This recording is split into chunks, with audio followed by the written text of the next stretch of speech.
Selamat siang teman-teman, selamat hari Minggu, selamat hadir kembali bersama-sama dengan kita. Hari ini kita mau ibadah secara khusus, kita mau datang kepada Tuhan, kita mau memuji Tuhan. Sebelum kita memulai ibadah kita lebih lanjut, mari kita berdoa. Tuhan Allah Bapa kami, terima kasih ya Tuhan kalau pada siang hari ini ya Tuhan, Kau masih memberikan kami satu kali lagi kesempatan ya Tuhan untuk kami boleh beribadah kepadamu ya Tuhan.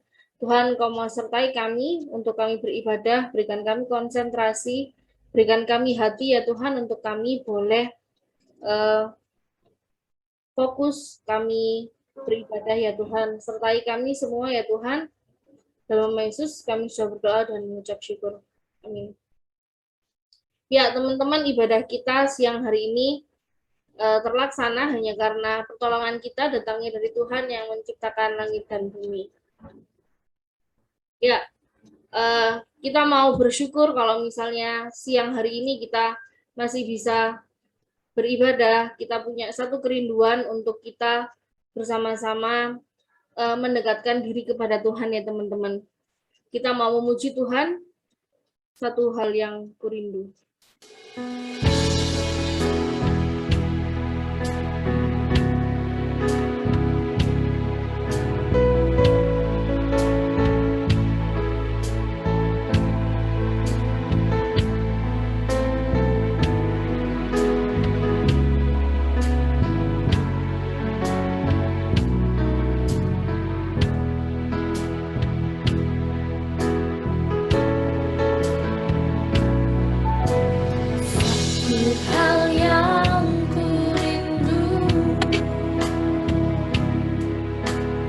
Berdiam di dalam rumahmu, satu hal yang ku pinta,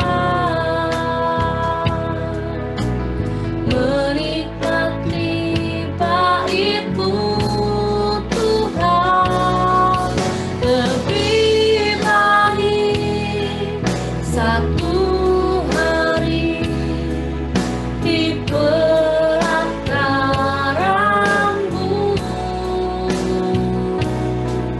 daripada 1000 hari di tempat lain.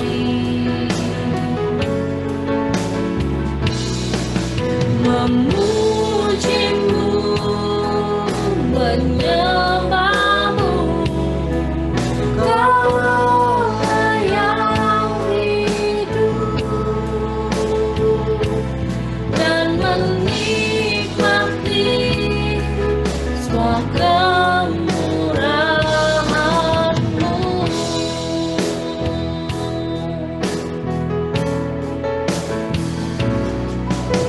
Satu hal yang ku rindu, berdiam di dalam rumah-Mu, satu hal yang ku pinta, menikmati bait-Mu Tuhan, lebih baik satu hari di belantara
kemurahan-Mu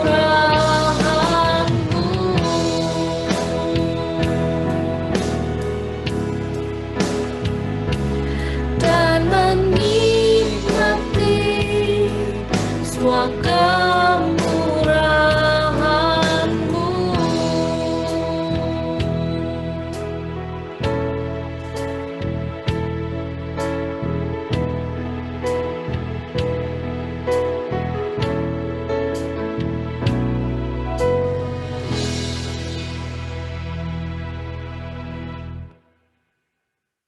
Ya, teman-teman, siang hari ini kita punya tema yang cukup unik ya. Judulnya adalah naikkan kapasitas. Maksudnya gimana sih teman-teman naikkan kapasitas itu? Kayak pernah nggak sih sepanjang hidup kita itu kita ngerasa kayak udah umur 25 nih, tapi kok kayaknya aku tuh nggak ngapa-ngapain ya. Kok kayaknya di umur 25 aku tuh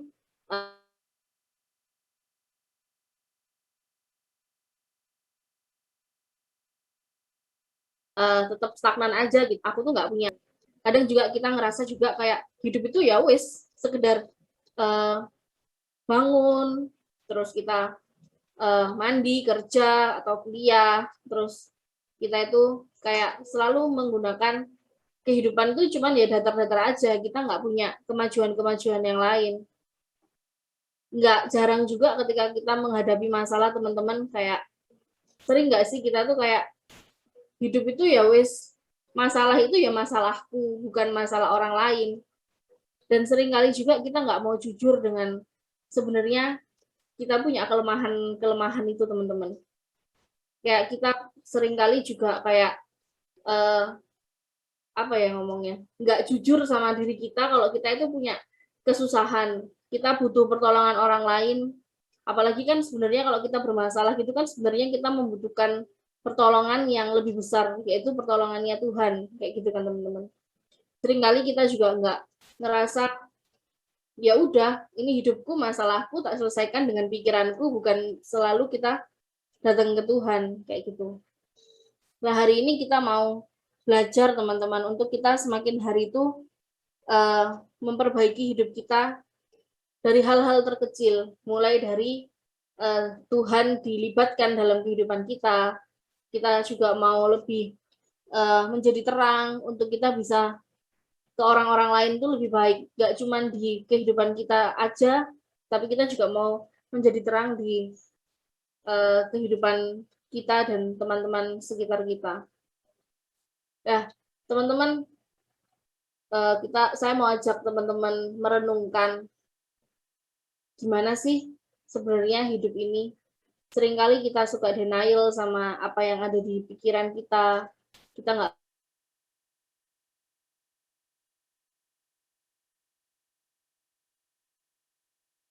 pernah datang ke Tuhan. Kita mau memohon kepada Tuhan pengampunan atas segala hal yang telah kita perbuat. Mungkin sengaja atau nggak sengaja kita lakukan itu.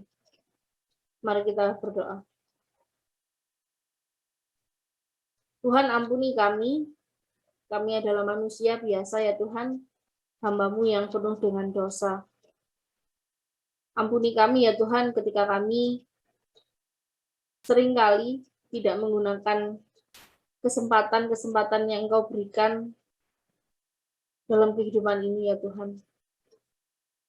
Kami tidak maksimal dalam kami menjalankan kehidupan ini karena kami selalu berpikiran tentang apa yang ada dalam diri kami. Padahal sebenarnya Tuhan memerlukan yang lebih dari itu ya Tuhan. Ajari kami ya Tuhan ketika kami mulai lupa, ketika kami mulai tidak jujur dengan Engkau ya Tuhan. Ajari kami supaya kami semakin hari boleh semakin berpegang teguh kepada Engkau ya Tuhan. Kami juga ingin menjadi terang. Kami ingin menjadi orang-orang yang bermanfaat untuk di sekitar kami ya Tuhan. Ampuni kami ya Tuhan. Dalam nama Yesus kami sudah berdoa dan mengucap syukur. Amin. Kita mau pujikan satu buah pujian, jujur. Karena cuman Tuhan yang ngerti sebenarnya apa yang ada di kehidupan kita ketika kita nggak ngerti kapasitas kehidupan kita udah sampai di mana.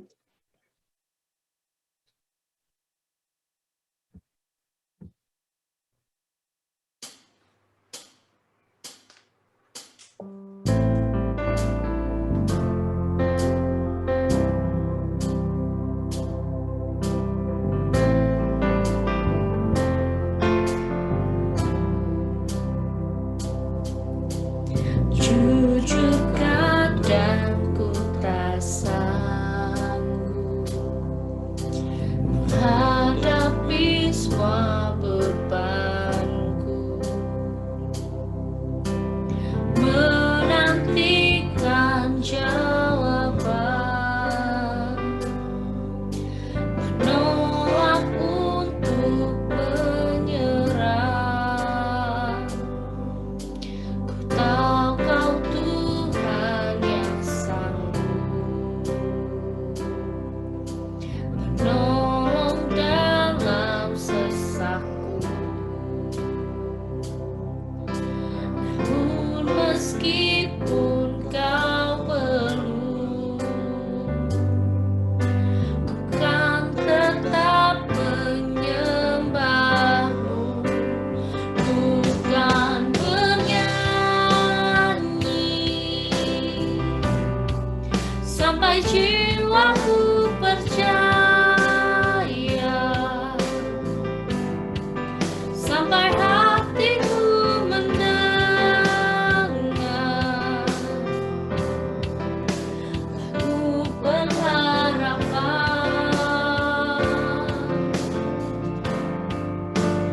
Bukan berserah, ku tahu aku tak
Ayat berita anugerah kita siang hari ini terambil dari Matius 11 ayat yang ke-28 sampai yang ke-29.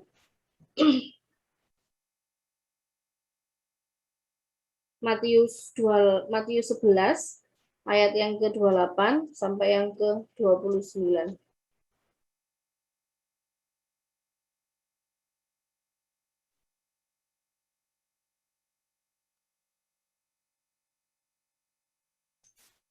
Saya bacakan untuk kita semua. Marilah kepadaku semua yang letih lesu dan berbeban berat, aku akan memberi kelegaan kepadamu. Pikulah kuk yang kupasang dan belajarlah karena aku lemah lembut dan rendah hati dan jiwamu akan mendapatkan ketenangan. Ya, teman-teman, kita mau mempersiapkan diri kita mau menerima firman Tuhan, kita mau mendengarkan firman Tuhan, kita mau undang Roh Kudus dalam diri kita mau pujikan datang Roh Kudus.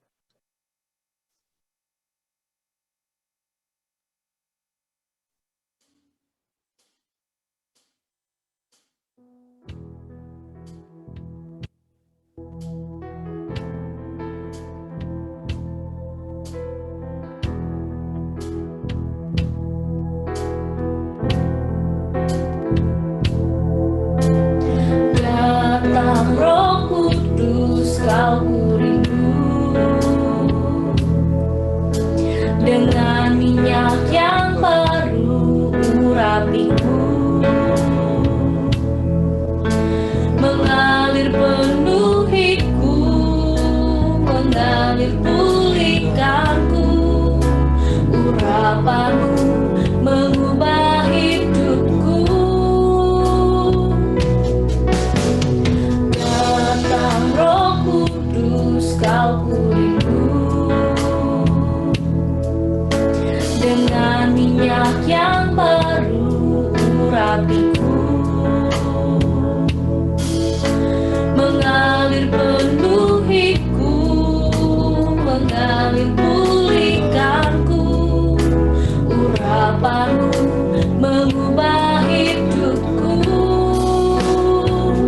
Satu yang kurindu, bersekutu denganmu, bawaku lebih lagi, tinggal di dalammu, nikmati hadiratmu, jamahlah seluruh hidupku, urapanmu mengubah hidupku.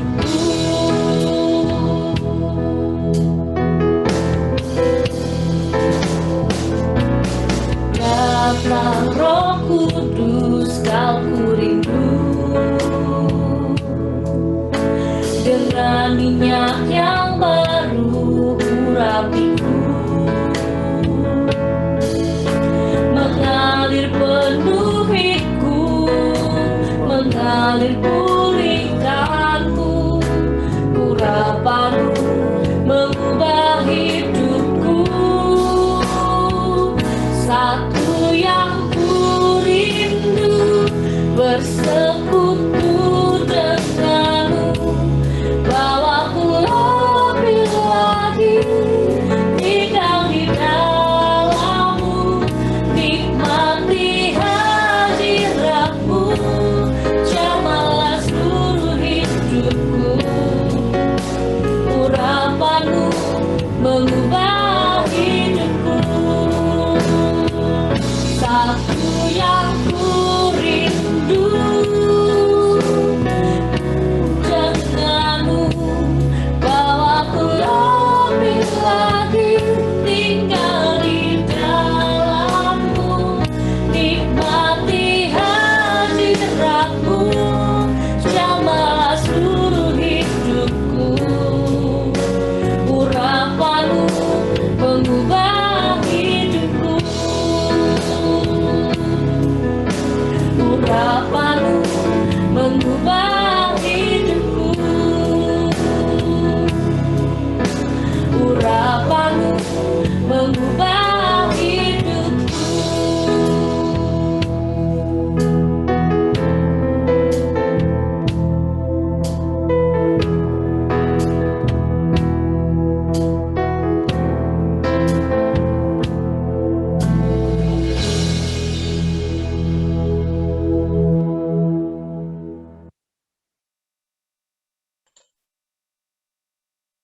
Mari saudara-saudara kita masuk dalam doa sebelum kita membaca firman Tuhan. Ya Tuhan Allah kami yang kami kenal, kami sembah di dalam Yesus Kristus. Kami bersyukur kepada Engkau apapun keadaan yang kami hadapi. Engkau selalu bersama dengan kami dan rindu untuk menolong kami, menaikkan kapasitas hidup kami yang bermuara pada memuliakan Engkau. Siapapun dan apapun keadaan kami ya Tuhan, Engkau sanggup menolong kami. Dan pagi hari ini Tuhan kami bersama-sama akan membaca dan merenungkan kebenaran firman-Mu. Tolonglah kami ya Tuhan, mampukan kami untuk mengerti, menangkap, menyerap, dan terlebih melakukan kebenaran firman-Mu itu dalam hidup kami hari lepas hari. Kami akan membaca dan merenungkan firman-Mu. Arahkan hati sanubari kami hanya kepada kebenaran firman. Di dalam nama Tuhan kami Yesus Kristus kami sudah berdoa dan memohon. Haleluya. Amin. Saudara-saudara, saya mengundang kita untuk membuka Alkitab kita di dalam surat 1 Petrus pasal yang kelima. Kita membaca ayat yang pertama sampai dengan ayat yang ke-11. Dengan kasih Kristus, bolehkah saya tidak di Zoom begini supaya saya bisa melihat rekan-rekan semua? Itu sebabnya saya tidak menyiapkan PowerPoint. Karena saya ingin rindu sekali untuk melihat rekan-rekan yang hadir di ruang Zoom ini yang ada 25 akun Zoom. 25. Mohon kalau memang tidak ada kendala di sinyal, boleh dong dibuka videonya supaya kita boleh saling melihat. Itulah sebabnya kenapa hari ini saya tidak memakai PowerPoint. Karena saya ingin sekali melihat saudara-saudara pemuda yang baru. Karena katanya ada sebagian dari remaja yang baru naik, gitu ya. Tetapi kalau memang ada masalah di sinyal, tidak apa-apa. Tapi kalau sebetulnya tidak ada masalah, boleh dibuka videonya. Supaya kita bisa saling melihat satu sama lain. Dan saya juga tidak mau di Zoom. Oke, baik. Ada di depan kita Alkitab masing-masing. Mari kita akan membaca di dalam 1 Petrus pasal 5 ayat 1 sampai 11. Saya akan membacanya untuk kita sekalian. Aku menasihatkan para penatua di antara kamu. Aku sebagai teman penatua dan saksi penderitaan Kristus yang juga akan mendapat bagian dalam kemuliaan yang akan dinyatakan kelak. Gembalakanlah kawanan domba Allah yang ada padamu. Jangan dengan paksa, tetapi dengan sukarela sesuai dengan kehendak Allah. Dan jangan karena mau mencari keuntungan, tetapi dengan pengabdian diri. Janganlah kamu berbuat seolah-olah kamu mau memerintah atas mereka yang dipercayakan kepadamu. Tetapi hendaklah kamu menjadi teladan bagi kawanan domba itu. Maka kamu, apabila Gembala Agung datang, kamu akan menerima mahkota kemuliaan yang tidak dapat layu. Demikian jugalah kamu, hai orang-orang muda, tunduklah kepada orang-orang yang tua, dan kamu semua rendahkanlah dirimu seorang terhadap yang lain. Sebab Allah menentang orang yang congkak, tetapi mengasihani orang yang rendah hati. Karena itu rendahkanlah dirimu di bawah tangan Tuhan yang kuat, supaya kamu ditinggikannya pada waktunya. Serahkanlah segala kekhawatiranmu kepadanya, sebab Ia yang memelihara kamu. Sadarlah dan berjaga-jagalah, lawan musuh iblis berjalan keliling sama seperti singa yang mengaum-ngaum dan mencari orang yang dapat ditelannya. Lawanlah dia dengan iman yang teguh, sebab kamu tahu bahwa semua saudaramu di seluruh dunia menanggung penderitaan yang sama.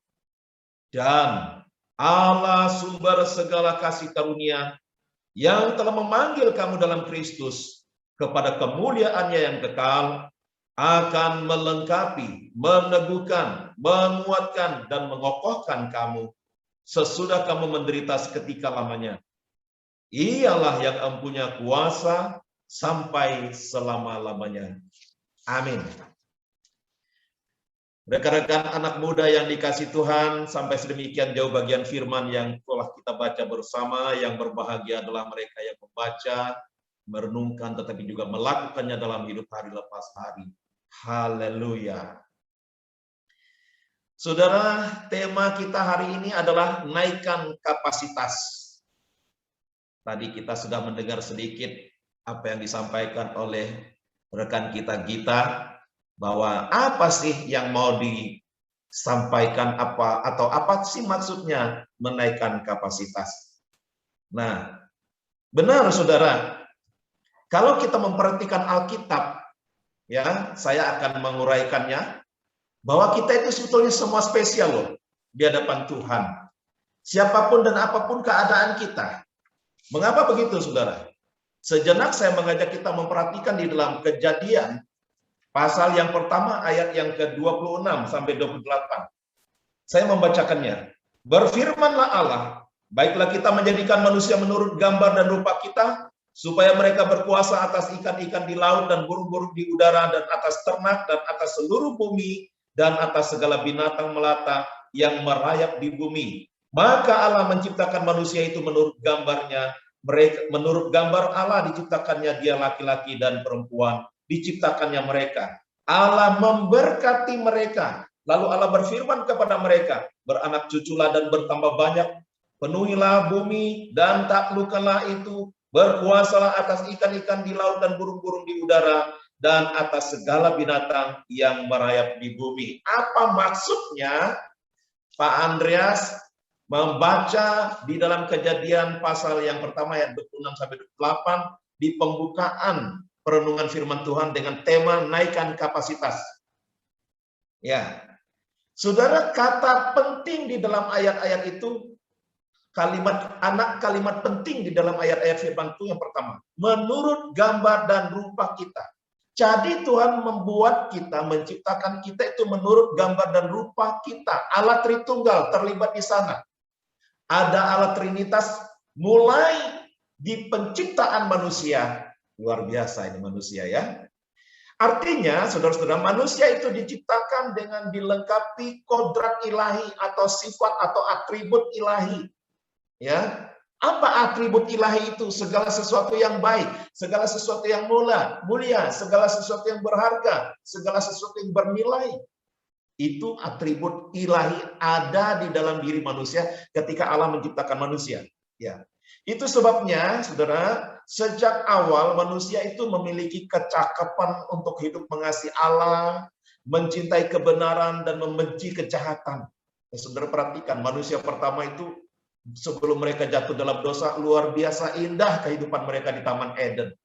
Ya, mereka bisa menikmati apa saja yang ada di sana, dan mereka mau mendengar suara Tuhan. Tapi ketika jatuh dalam dosa, hal itu semua berubah.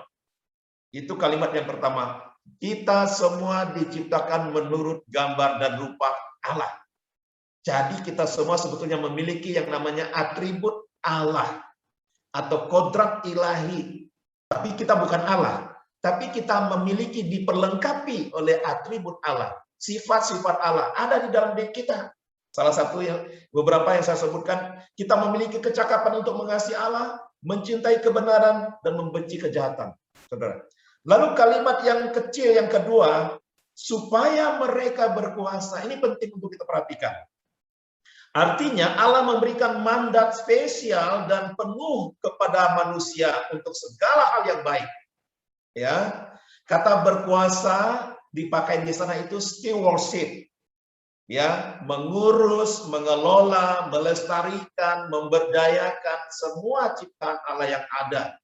Itu adalah mandat spesial dari Allah kepada manusia. Tidak pernah Allah menyampaikan kepada ciptaan-ciptaan yang lain kecuali kepada manusia. Ada mandat spesial, stewardship. Maka kemudian di dalam pasal 2 ayat yang ke-15, saudara dengar baik. Menarik sekali.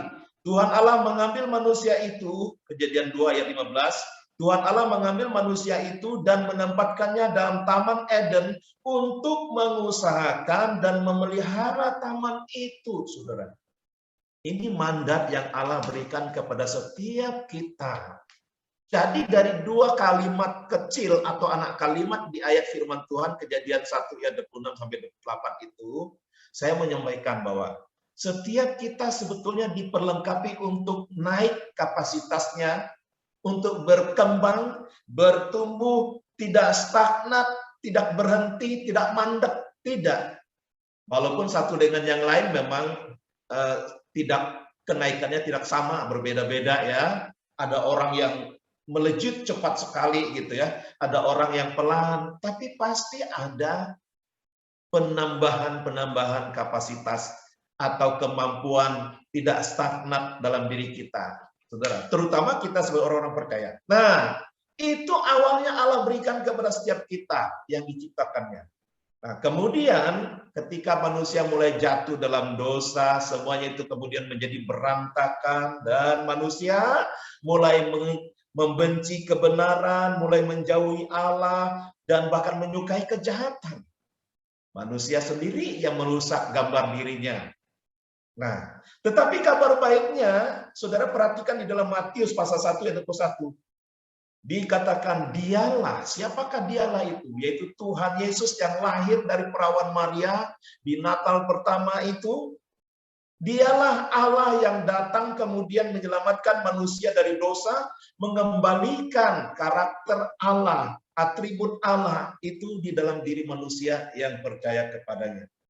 Nah, bahkan bagi setiap kita orang percaya, Rasul Paulus mengatakan di dalam Efesus pasal yang kedua, di ayat yang ke-8 dia katakan, karena kasih karunia kamu diselamatkan, bukan hasil usahamu, bukan hasil pekerjaanmu, tetapi karena kasih karuniamu Tuhan, karena kasih karunia Tuhan kita diberikan. Lalu kalau saudara perhatikan di dalam Efesus pasal 2 ayat ke-10, ini luar biasa. Seakan-akan perintah Allah ya di Kejadian itu pasal 2 ayat 15 itu diulang di sana. Saudara tahu apa yang Paulus katakan di dalam Efesus 2 ayat 10. Di sana dikatakan bahwa setiap orang percaya itu diharapkan oleh Tuhan untuk mengerjakan apa yang telah Tuhan sediakan bagi mereka. Saya baca ya supaya kita tidak keliru. Efesus pasal 2 ayat yang ke-10, saudara di sana katakan. Karena kita ini buatan Allah, diciptakan dalam Kristus Yesus untuk melakukan pekerjaan baik yang dipersiapkan Allah sebelumnya. Ia mau supaya kita hidup di dalamnya. Dari kalimat ini, saudara-saudara, saya mau mengatakan Tuhan itu tetap punya kerinduan, punya rencana, punya strategi, bahkan mempercayakan kita untuk terus naik kapasitasnya dalam hidup kita, saudara. Karena dia yang memberikannya kepada kita. Dan dia mau kita mengerjakannya. Nah, tetapi mengapa? Nah, ini pertanyaan yang harus kita perhatikan. Ini termasuk bertanya pada diri saya juga loh ya. Mengapa kapasitas kita sebagai umat Tuhan, sebagai orang percaya, baik dalam hal spiritualitas kita, maupun potensi-potensi keseharian kita, tetap tidak maksimal, stagnan, atau mandek, tidak berkembang. Mengapa hal itu bisa terjadi? Sedangkan Kristus telah memulihkan keadaan kita. Dari pemberontak menjadi orang yang dirangkul kembali, menjadi orang yang dipanggil kembali, yang tadinya menjadi seteru Allah, tetapi kita sudah berdamai dengan Allah melalui karya Tuhan Yesus Kristus. Mengapa setelah kita dikatakan berdamai dengan Allah, kok kapasitas kita tetap saja mandek, tidak naik-naik, saudara? Apakah kita orang yang belum diselamatkan?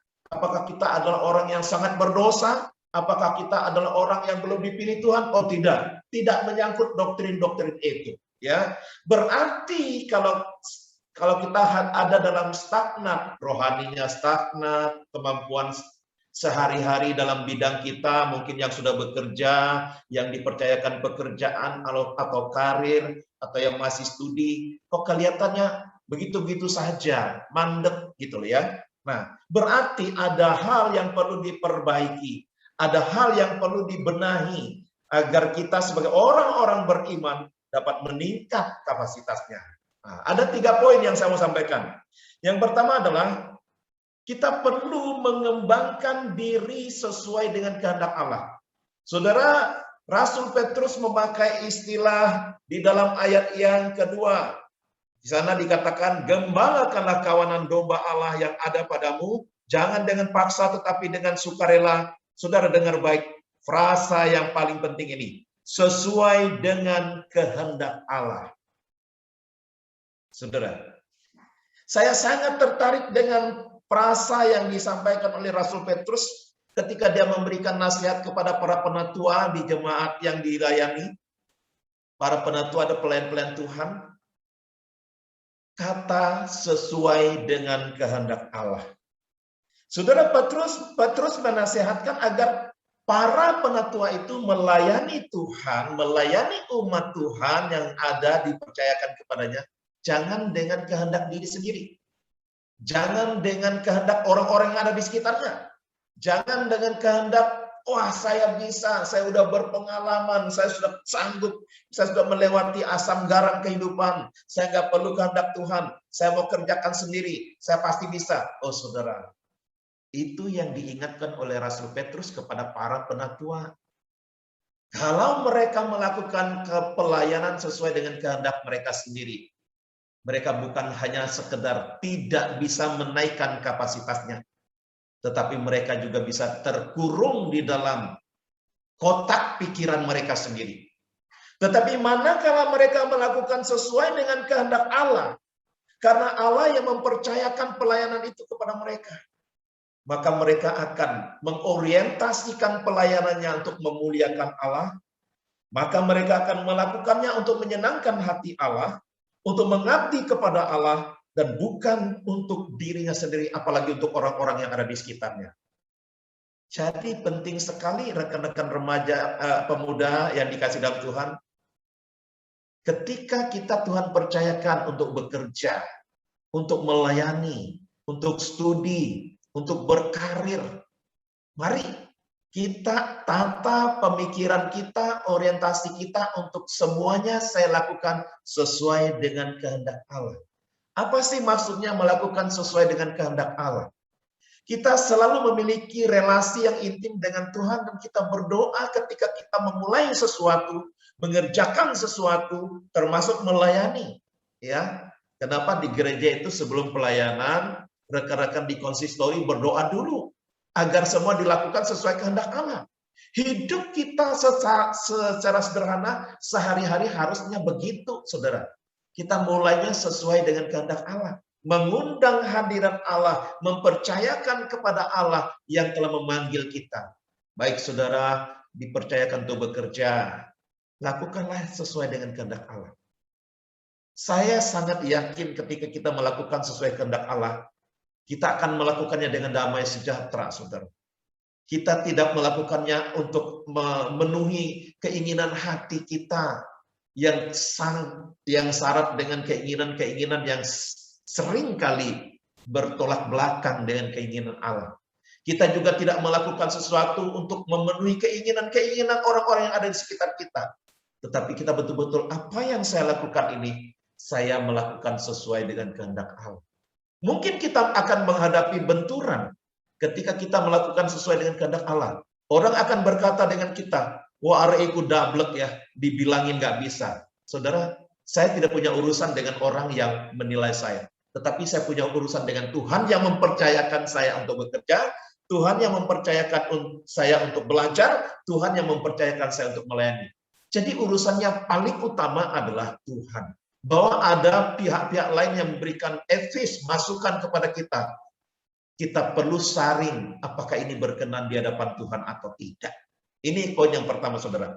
Tidak sedikit kita kemudian menjadi tidak naik kapasitasnya, saudara-saudara, karena kita cenderung menyenangkan diri sendiri di dalam melakukan segala sesuatu, termasuk pelayanan loh ya.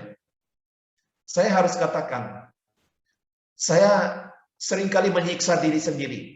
Ketika saya mau melakukan pelayanan, supaya saya menyenangkan diri saya sendiri atau menyenangkan orang lain, supaya orang lain melihat, wah hebat, saya sedang menyiksa diri sendiri, saudara.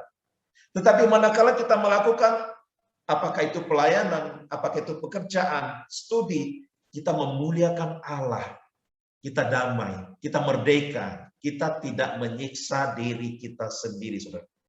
Kita jangan berusaha agar orang yang melihatnya memuji kita. Wah, si ini bagus ya kalau dia melayani, si ini bagusnya. Saudara, kalau kita kemudian mendengar itu dan kita terlena, ini justru membuat kita tidak naik kapasitasnya, saudara. Kita justru memasukkan diri kita kepada kotak penilaian orang. Kita justru memasukkan diri kita kepada ruang sempit sesuai dengan pengamatan orang.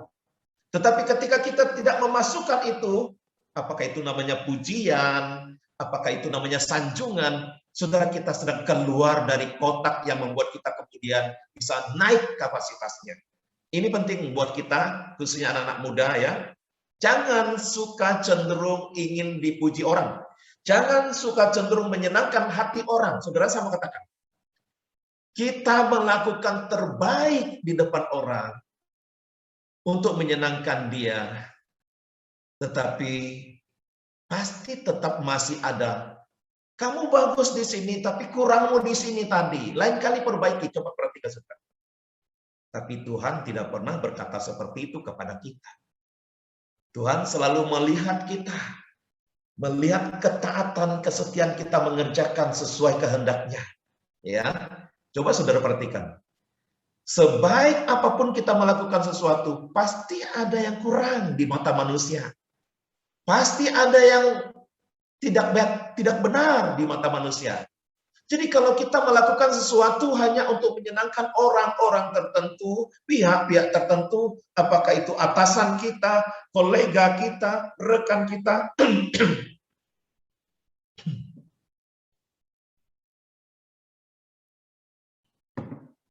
kita akan tertekan, saudara. Kita akan terbelenggu sendiri. Oleh sebab itu, ketika banyak orang melakukan sesuatu supaya menyenangkan hati orang yang melihatnya, supaya dipuji dan dianggap, wah hebat dia, kita sedang masuk pada sebuah belenggu yang akan mematikan kreativitas kita, mematikan inovasi kita, dan mematikan motivasi kita. Pada bagian ini saya mau ajak kita semua. Kalau kita mau naik kapasitasnya, melayani, bekerja, berkarir, lakukanlah sesuai dengan kehendak Tuhan. Karena Dia yang memberikannya kepada kita, maka pasti Dia tahu kesanggupan kita, kemampuan kita, Dia tahu batas kita, dan disitulah Dia akan berkarya. Yang kedua, saudara-saudara, yang kedua, naikkan kapasitasmu. Kalau tadi pertama itu kembangkan diri sesuai dengan kehendak Allah. Yang kedua, jangan mudah diperdaya oleh segala bentuk intimidasi. Saudara perhatikan ayat yang ke-6 sampai 9. Karena itu rendahkanlah dirimu di bawah tangan kuat, di bawah tangan Tuhan yang kuat, supaya kamu ditinggikannya pada waktunya. Dengar baik ayat yang ke-7. Serahkanlah segala kekhawatiranmu kepadanya, sebab Ia yang memelihara kamu. Saudara, bagian ini luar biasa. Rasul Petrus mengatakan kepada para penatua, para pelayan Tuhan. Dikatakan oleh Rasul Petrus, serahkanlah segala kekhawatiranmu. Saya sangat respect dengan apa yang dikatakan Rasul Paulus pada bagian ini. Karena Rasul Paulus menggiring para penatua itu untuk mengarahkan, mungkin kamu lemah, mungkin kamu tidak hebat, mungkin kamu terbatas, mungkin kamu tidak sehebat orang lain. Tapi jangan pernah khawatir. Kuncinya apa? Ada Tuhan kok yang memanggil kamu, yang mempercayakan kamu untuk melayani. Maka serahkanlah kepada Tuhan.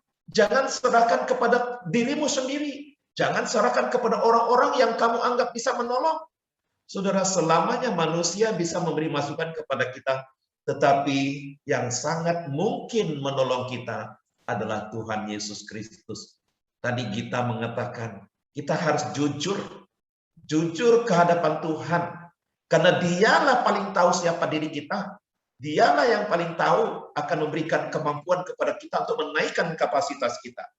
Saudara, kenapa saya respect dengan kata-kata Rasul Petrus di sini, serahkanlah segala kekhawatiranmu kepadanya, sebab Ia yang memelihara kamu. Saudara, tidak jarang ya, ketika kita ingin menaikkan kapasitas kita, kita selalu mendapatkan kritikan, kecaman, penilaian miring dari sekeliling kita. Ada orang yang berkata, iso tah kamu, mampu tah kamu, menurutku sih gak yakin kamu mampu, dan sebagainya. Bahkan kadang-kadang di dalam diri kita mulai ada intimidasi dari dalam diri kita. Saudara, yang paling berbahaya itu kadang-kadang intimidasi dari kita. Bisa nggak saya ya? Apalagi kalau mulai memasukkan, aku mau seperti dia. Nah ini hati-hati saudara. Aku mau meniru dia. Aku mau kayak dia. Saudara, saya mau katakan, Tuhan menciptakan kita itu sudah komplit.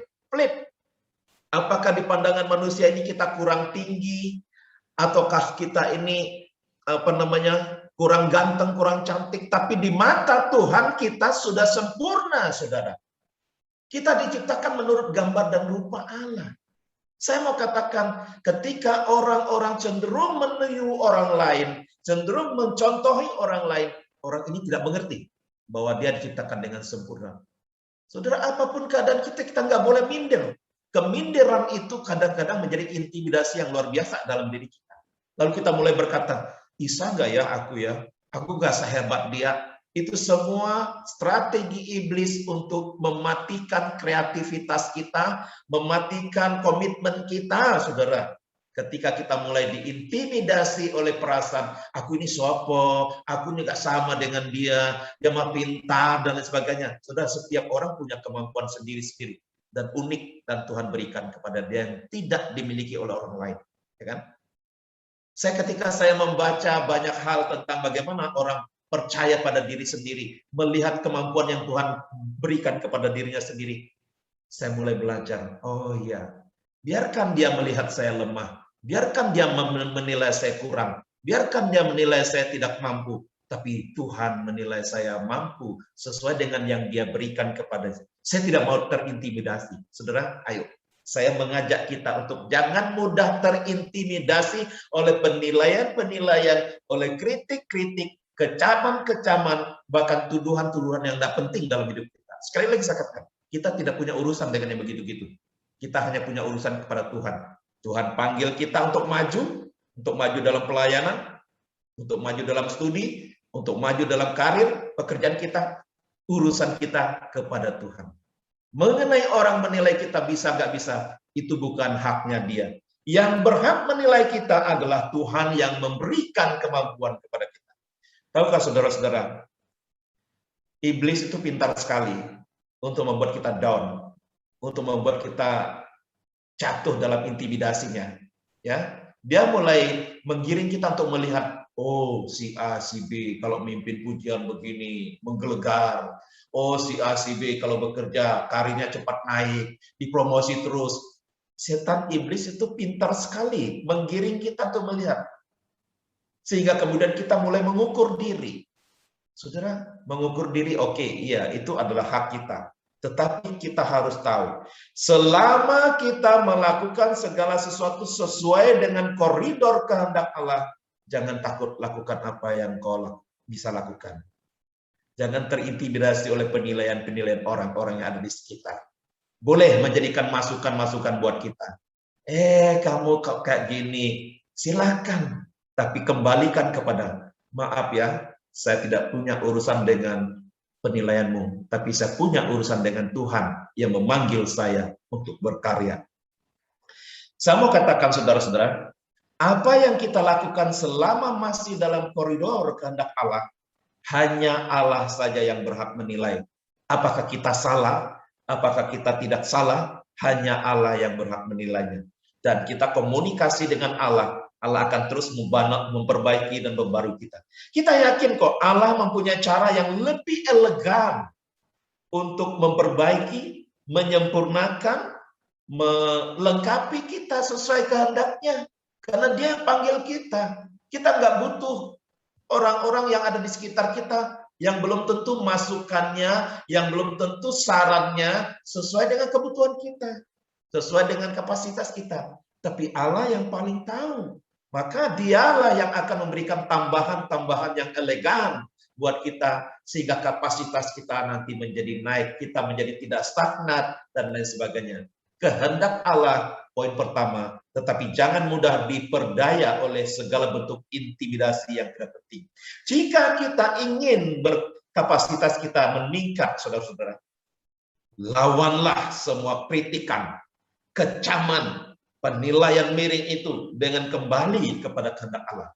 Rasul Petrus mengatakan, sadarlah dan berjaga-jagalah, lawanmu si iblis berjalan keliling sama seperti singa yang mengaum-ngaum dan mencari orang yang dapat ditelannya. Lawanlah dia dengan iman yang teguh, sebab kamu tahu bahwa semua saudaramu itu di seluruh dunia menanggung penderitaan yang sama. Apa maksud kalimat ini, saudara? Singa tidak ada di sekitar kita sekarang. Harimau pun tidak ada. Kita nggak mendengar auman mereka. Tetapi yang selalu ada di sekitar kita, yang pertama adalah diri kita sendiri. Tidak jarang orang mandek, tidak bisa naik kapasitas itu karena diri sendiri, yang terus mengintimidasi dia. Kadang-kadang dia membandingkan dirinya dengan orang lain.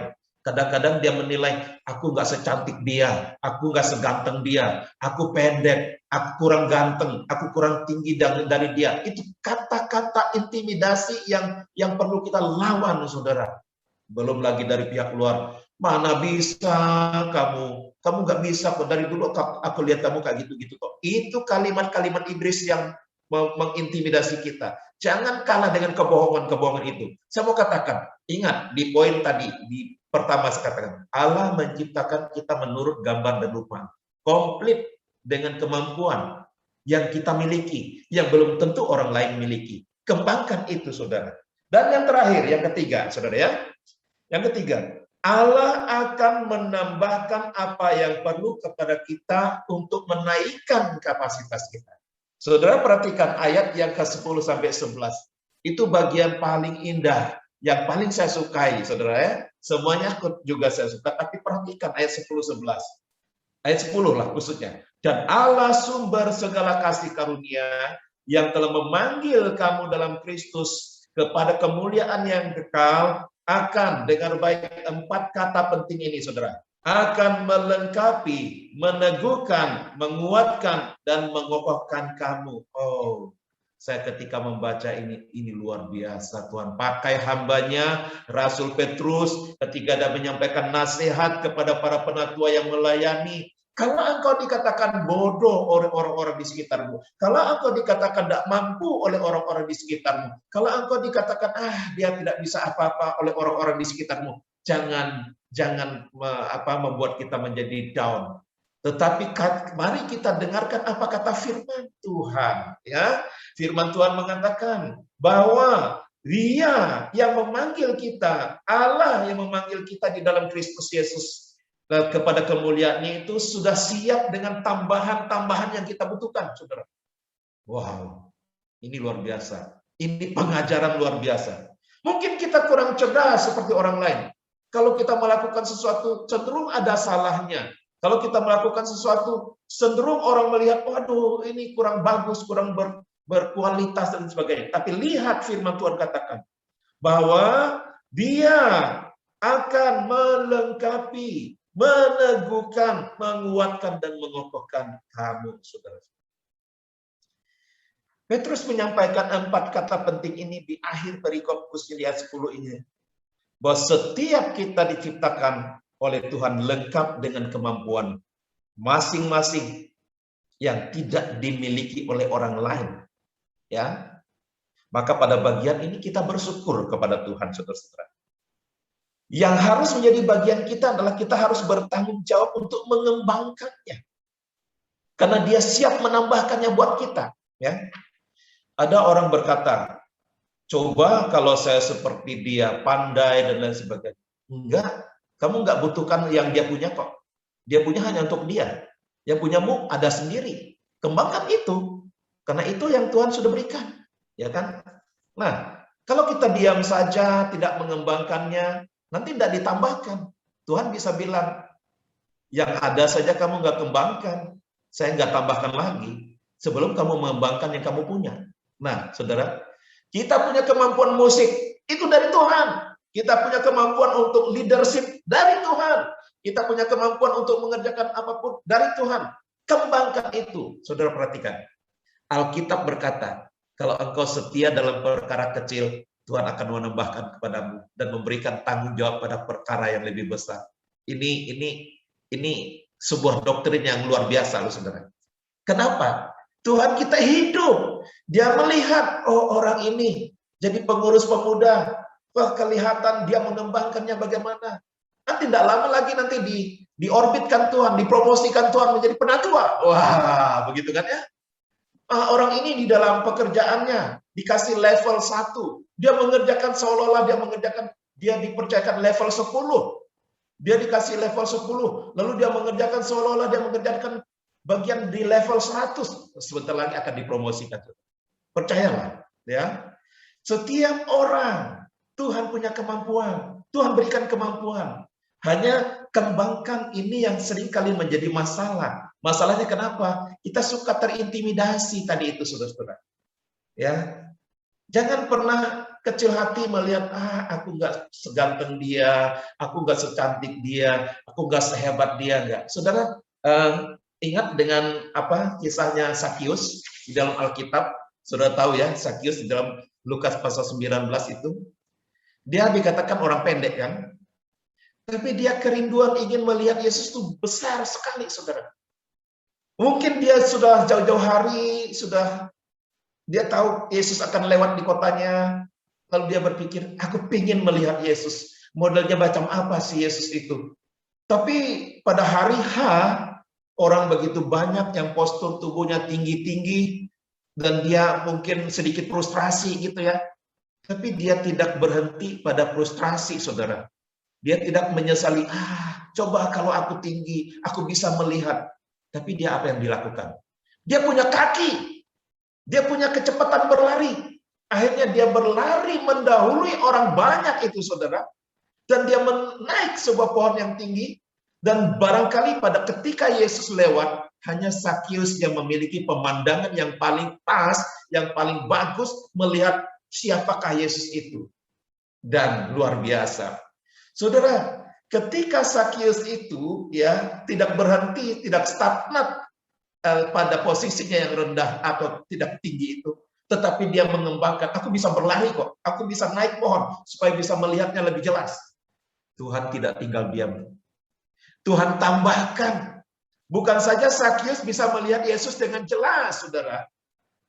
Mungkin yang lain-lain tidak sejelas Sakius melihat Tuhan Yesus. Ya, Sakius di ketinggian di atas pohon dia melihat dengan jelas. Rambutnya Yesus gondrong bagaimana, lalu gantengnya Yesus bagaimana. Dia puas dengan penglihatan itu, tetapi ternyata Tuhan tambahkan. Tuhan berkata, hei Sakius, turunlah.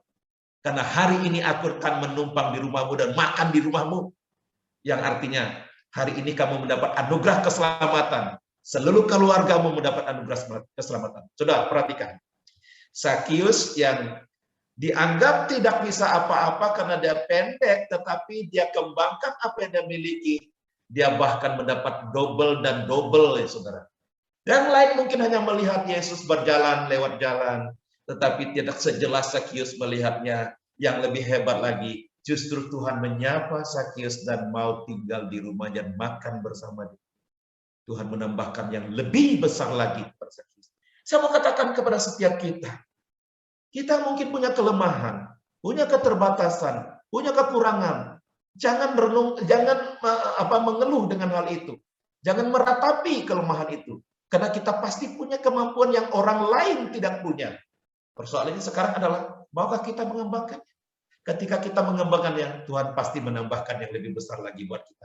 Seperti yang dialami oleh Sakius. Dan akhirnya Alkitab menjelaskan, hari itu Sakius dan seisi rumahnya menjadi orang yang menerima kebenaran, menerima keselamatan di dalam Tuhan Yesus Kristus. Saudara, mari di dalam kita menjalani kehidupan kita belajar mengembangkan diri sesuai dengan kehendak Tuhan, dan jangan mudah diintimidasi oleh segala sesuatu yang membuat kita justru stagnan, ya, membuat kita masuk dalam kotak sehingga kita tidak kreatif, sehingga kita tidak berinovasi, sehingga kita tidak termotivasi. Keluarlah dari kotak itu, karena Tuhan mempersiapkan yang lebih besar buat kita.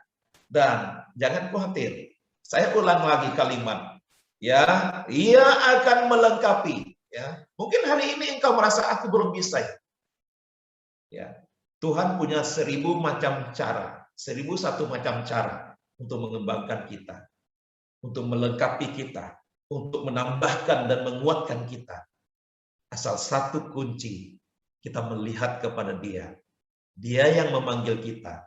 Entah engkau sebagai seorang yang bekerja di kantor, entah engkau sebagai seorang yang berkarir di bidangmu, ya, entah engkau melayani Tuhan, semuanya asal sesuai tetap berjalan di dalam koridor Tuhan.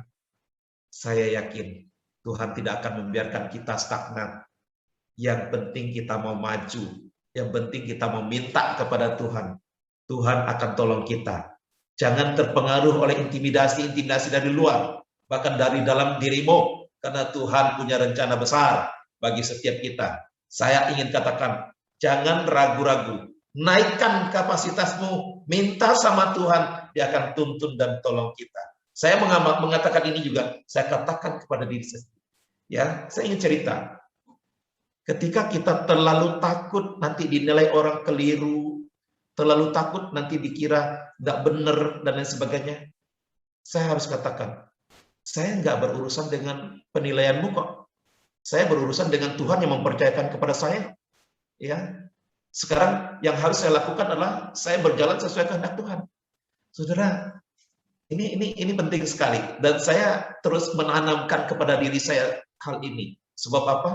Apa yang saya punya belum tentu kamu punya, dan yang punya kamu ya memang saya tidak punya. Tetapi yang saya punya saya, inilah yang harus saya kembangkan. Nah, dengan berpikir dan berprinsip dengan iman seperti ini, maka percayalah, engkau tidak akan stagnan, engkau tidak akan mandek, engkau akan naik kapasitasmu, karena Tuhan akan mengerjakannya di dalam dirimu yang mau ditambahkan. Mungkin kita nggak langsung naik, enggak ya.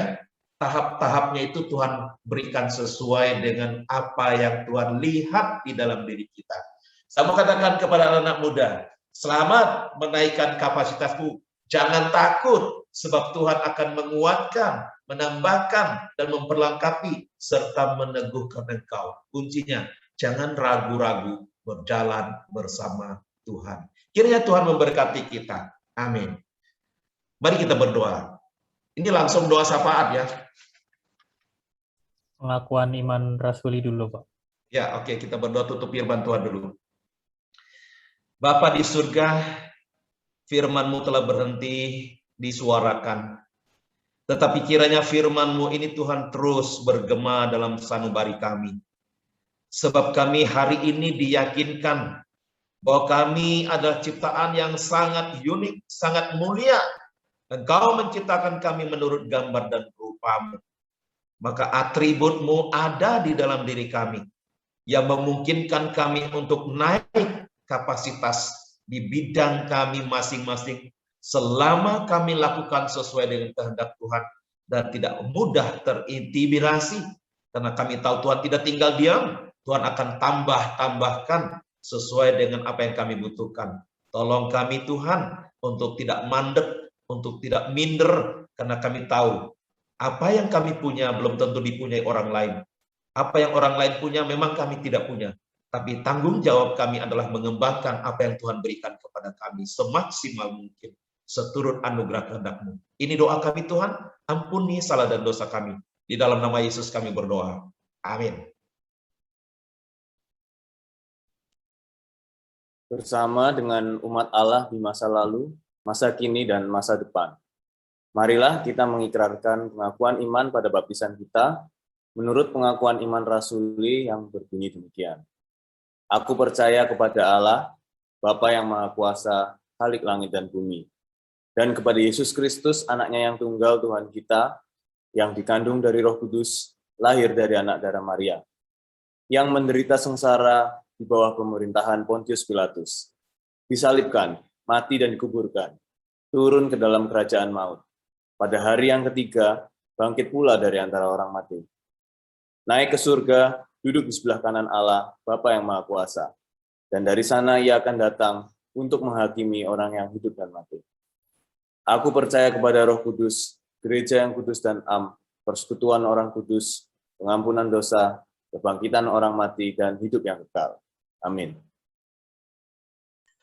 Mari kita bersama-sama masuk doa syafaat, dan nanti kita akan menyatukan doa kita dengan mengucapkan doa Bapa kami bersama-sama. Mari kita berdoa. Tuhan, kami datang pada saat ini mengucap syukur Engkau masih boleh memakai kami untuk berbagian bersyafaat untuk beberapa hal yang perlu kami doakan pada hari ini. Tuhan, pertama kami mau menyerahkan untuk saudara-saudara kami yang masih dalam kondisi kurang sehat dan dalam proses pemulihan. Mungkin kami tidak bisa sebutkan mereka satu persatu, tapi kiranya melalui doa kami Tuhan, Engkau berkarya, karena Engkaulah yang telah menggerakkan hati kami untuk mendoakan saudara-saudara kami yang sedang lemah tubuh ini. Kami berdoa khususnya untuk papanya Feli, kami berdoa untuk Gideon Christian, dan mungkin ada saudara-saudara pemuda yang lain yang kurang sehat hari ini, dimanapun mereka berada, Tuhan jamah dan lawat mereka dengan anugerah kesembuhan-Mu ya Tuhan. Tuhan berkati setiap upaya pengobatan, berkati pendampingan orang-orang yang mendampingi mereka, bahkan berkati doa kami yang dinaikkan untuk mereka ya Tuhan. Kami juga mau berdoa untuk keluarga, saudara-saudara kami yang saat ini sedang berduka cita. Ada beberapa saudara kami jemaat Tuhan GKI Residen Firman yang dalam beberapa minggu terakhir ini mereka sedang berduka cita. Mari Tuhan berikan kepada mereka kekuatan dan penghiburan yang daripada Engkau, agar mereka boleh melewati masa duka cita ini dengan pertolongan Tuhan. Secara khusus kami menyerahkan untuk rekan Revita yang berduka cita karena mbahnya yang ada di Pare sana, Engkau panggil pulang ke pangkuan-Mu di surga. Tuhan berikan kekuatan, pertolongan, bahkan penghiburan kepada Revita dan keluarga besarnya, sehingga mereka boleh melewati masa duka cita yang tidak mudah itu dengan pertolongan Tuhan. Kami terus bersyukur untuk teman-teman baru yang baru naik ke Komisi Pemuda dari Komisi Remaja GKI Residen Sudirman.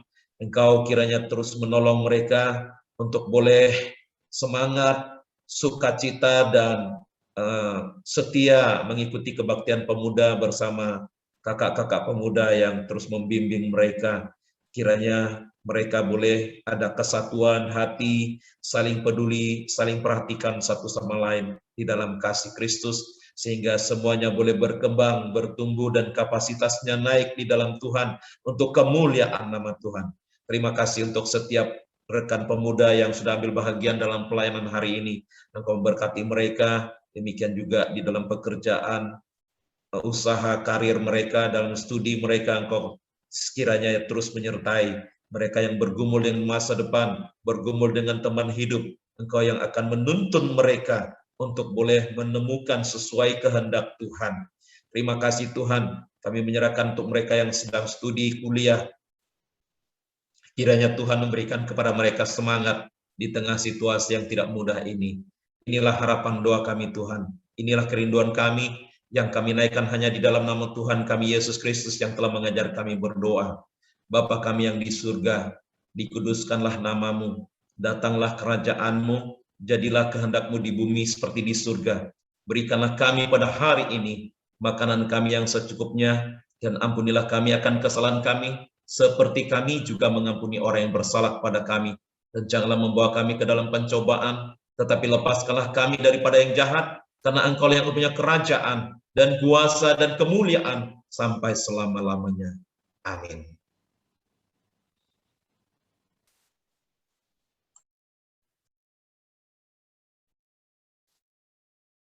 Kini saatnya kita memberikan persembahan. Ayat persembahan kita pada siang hari ini terambil dari 2 Korintus 8 ayatnya yang ke-12. Sebab jika kamu rela untuk memberi, maka pemberianmu akan diterima. Kalau pemberianmu itu berdasarkan apa yang ada padamu, bukan berdasarkan apa yang tidak ada padamu. Persembahan bisa teman-teman transfer melalui QR code yang ada di layar teman-teman. Mari kita pujikan persembahanku.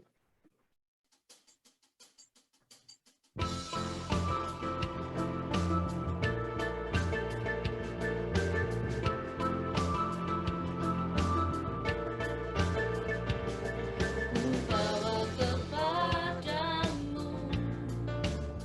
oh Tuhan, persembahanku ini. Ku ingin Engkau menerima korban syukurku melalui pujian. Takkan pernah ku bawa selain yang terbaik, yang harum dan secantik di hadapan takhta-Mu. Yesusku, terima korban syukurku ini yang mengalir di hatiku sebagai persembahanku.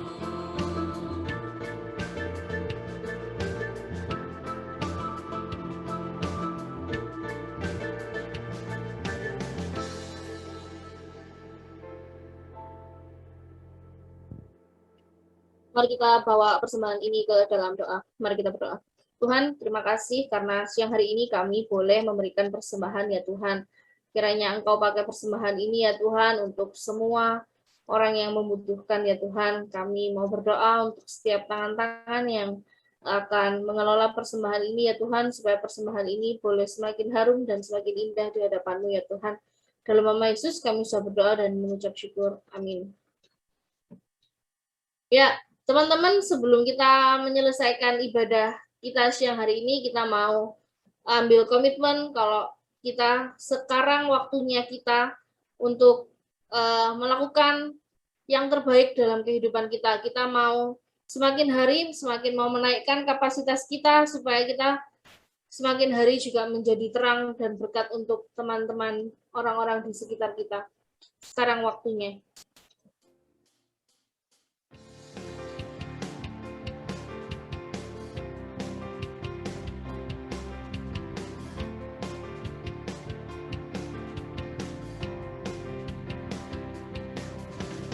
Kita diutus untuk berdiri teguh di mana kita telah ditempatkan.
Mari saudara kita berdoa sebelum kita pulang.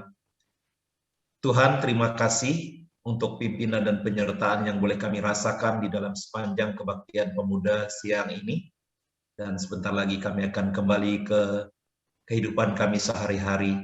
Tuhan, mantapkan langkah kami, karena kami tahu kami dapat menaikkan kapasitas kami selama kami mengerjakan semuanya sesuai dengan kehendak Tuhan, dan Tuhan akan menambahkan kemampuan kepada kami, sehingga kami kemudian terus boleh menjadi terang dan garam dimanapun kami berada. Dengarkan doa kami Tuhan, berkati anak-anak muda ini dimanapun mereka berada. Inilah harapan doa sembah kami. Sekarang saudara, buka hatimu dan terima berkat Tuhan. Tuhan memberkati engkau dan melindungi engkau. Tuhan menyinari engkau dengan wajahnya dan memberi engkau kasih karunia. Tuhan menghadapkan wajahnya kepadamu dan memberi engkau damai sejahtera mulai sekarang ini sampai selama-lamanya. Amin.